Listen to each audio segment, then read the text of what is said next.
What's up guys, Joseph here. Today I'm going to be showcasing my Infernalist Witch Summoner build, and this build works really well in the late game. I have soloed up to tier 10 maps. I do believe I could go to tier 20, but I haven't gotten any of those maps to drop yet. I'm sure once I do it won't be an issue. I just need to build my resistances up, but we will get into why that's important later in the video. Right now in the background there's going to be a tier 5 map running. I do clear these in under 5 minutes, which is pretty fast. My clearing is pretty good. And I have seen other similar builds with the Infernalist and the Arsonist, but I do believe mine's the best. I built it myself, and every time I'm playing with other minion builds, I'm still out damaging them, I'm clearing faster, and overall I just feel like my build's better, so I want to get this video out and show you guys. I tried to structure this really simple for you guys, so if you're looking for anything in particular, there will be timestamps in the description. I'll be going over why armor's important and all the passives and support skill gems you need, and just about everything. And if you guys do have questions, feel free to drop them in the comments below. I'll do my best to reach out to anybody who has any questions. But without anything else to cover, let's get right into it. We're going to start off with our passive tree, and there's two ways you can approach this. You can either grab a screenshot of what's on the screen right now and just copy it, or you can theory craft and trial and error build it your own way. But I will say I've done a lot of theory crafting and a lot of trial and error, and I've found this to be by far the best build. And let's get into some highlights here. If you are building this yourself, all you're going to do is go up here and type in minion. And then as you'll see, these nodes that have all of your minions buffs will glow. But we will grab some highlights here, and I'll show you the most important ones. So when starting, we're just going to path up just like this. And one of the most important ones is going to be over here, your revive time and your cooldown recovery rate. This gives you a better uptime on your minions, so if they do die and get overwhelmed, they will revive pretty quickly in about 3 seconds. And along with this, you get a lot of increased damage, increased attack and cast speed, which is very nice. And we do grab this node here for elemental resistance. This is very important in the late game. Elemental resistance is one of the biggest things that drives you to higher tier maps. Branching out from here, we did go up here and we got revive time, which is very important. And then we got accuracy, which helps against evasive enemies, which there are quite a few of in the late game. And going over here, we grabbed energy, reshield charge rates, and this is a nice one. Energy shield isn't the biggest factor, but it does help a good bit. And here we have minion life, but this is not too important. What is important is the resistances you can get to this, so we're just branching out to these small ones here. And then right here, we have critical damage bonus, extra crit chance, which is very nice. And then up at the top, we did opt to go up here, a lot of damage nodes, and we have reduced reservation. And what this does, it makes your minions cost less spirit, which is very nice because once you get up to like 12 or 14 arsonists, having this will give you 2 more arsonists. It is a little out of the way, but when you do get to the later game, I would recommend getting this last because it is kind of out of the way, but the damage is very nice and the reservation is nice. And there are a lot of flat stats of intelligence you can grab on the way up here, as long as a jewel socket and this node right here, which has damage and crit chance, crit bonuses. And pretty much we are speccing heavily into intelligence on all of our flat nodes. You only want to go intelligence and strength, and the only time you want to get strength is if you need it for your gear. So the reason we're stacking intelligence is because whatever gear that you have for your strength, you're only going to want enough strength just to be able to wear the gear. Everything else goes to intelligence, just because you can rank up your skills to a way higher level. So if you're stacking 150, 160 intelligence, you can get your minion skills up to, level 18, sometimes 19, even higher. But yeah, this currently is the skill tree. Feel free to grab a screenshot. And if you are a higher level than me, wondering where I'm going to spec, now that I am in the later game doing higher tier maps, I have gone for more armor. We are only going to stack armor and maximum life as much as we can, because melee enemies are a problem. And we are ignoring evasion and dexterity completely on the witch, or at least as much as we can. Only time we have it is on the gear, because by default your witch has no evasion, so your evasiveness can be 0. If we do go on the top here and search up evasion, you'll see that there aren't too many nodes that actually help with it. There are quite a few down at the bottom, but they're kind of a pain to get to, really out of the way. And if you were going to spec into something like this, you would want to do a completely different witch build, because if you go down this way and get the evasion, there are not going to be very many minion skills that are going to help you around here. As you can see down by all the evasion nodes, there are no minion skills. So that pretty much sums up the high level skill tree. I do have some pointers here. I'm going to put them on the screen now. Feel free to take a screenshot of this or just read over it. It's a really quick summary of what you're going to do with the build. And moving forward, I do have a level 30 and 50 version of the build, so I'm going to put that up now. Here is the level 30 version. It does highlight all the important stuff that we talked about earlier. The only difference is we are going for the percentage bonuses early. Feel free to grab a screenshot of this and copy this if you are around level 30.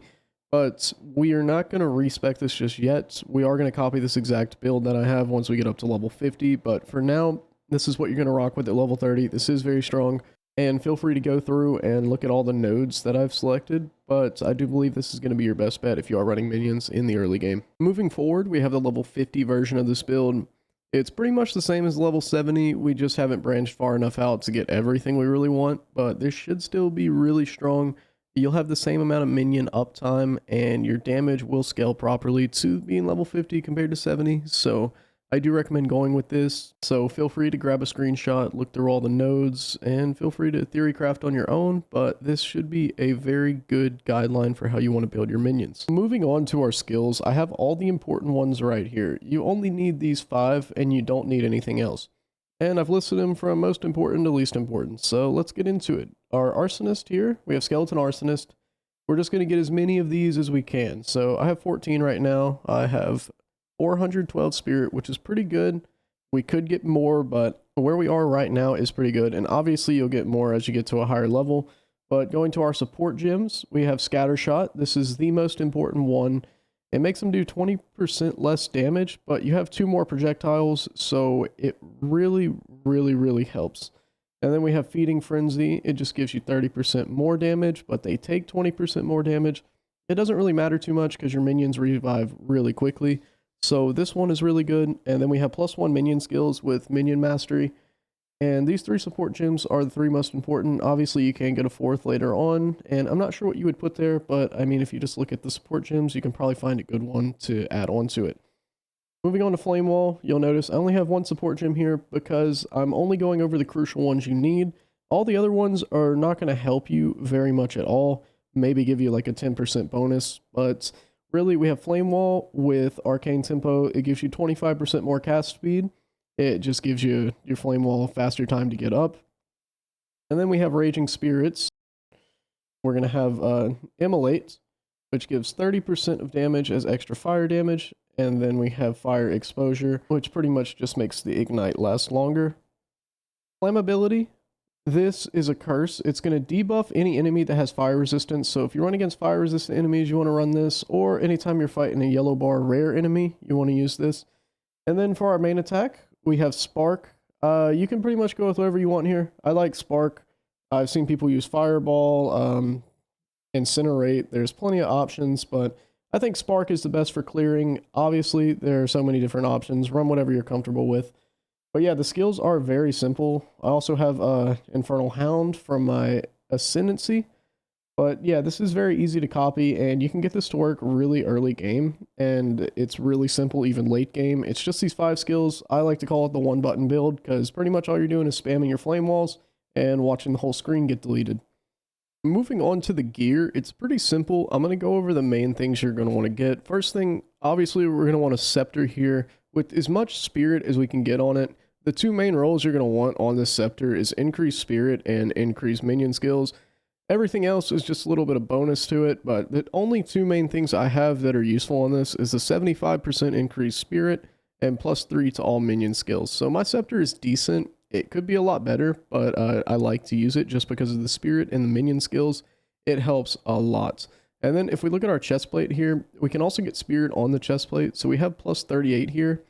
So the other things we're looking for is resistance. So we really just want spirit and then as much resistance as we can build on it.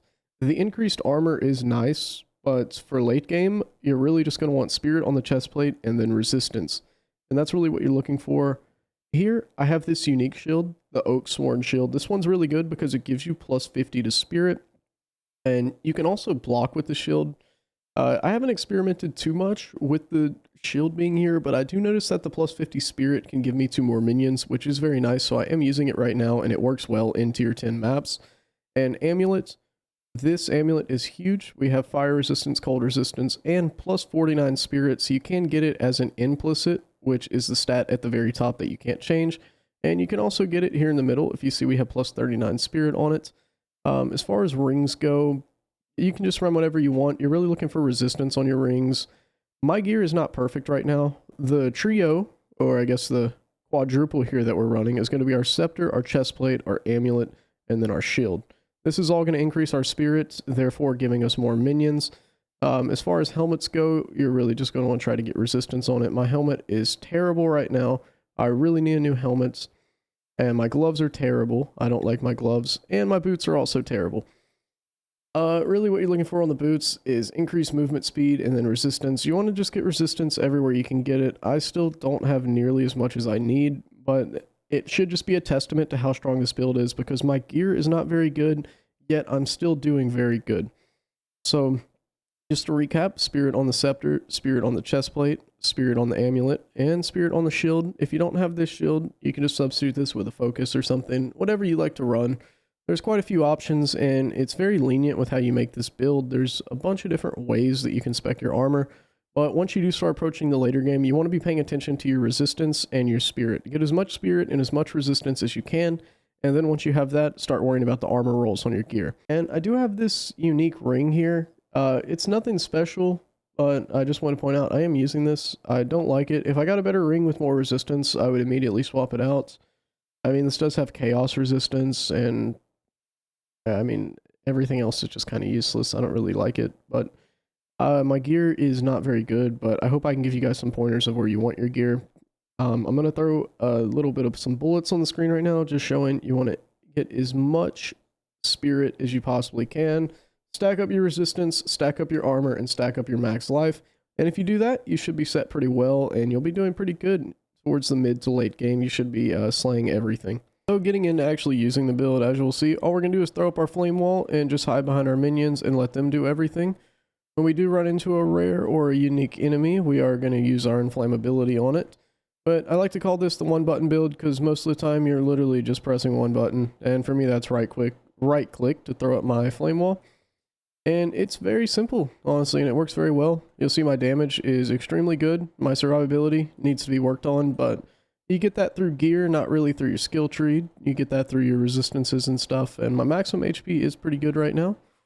I am working with 1400 HP, but sometimes it is going to be health potion spam because I do take quite a bit of damage. But I do want to say if you guys are enjoying this video and you learned something from this build, please do like and subscribe. I do plan to make more POE content, and I appreciate the time you guys took to watch this build, and I hope it helps you a lot. And if you have any questions, feel free to drop them down below. I will respond to every comment I get. And yeah, thank you guys for watching. Let me know if you guys have any questions, and you'll have a wonderful day.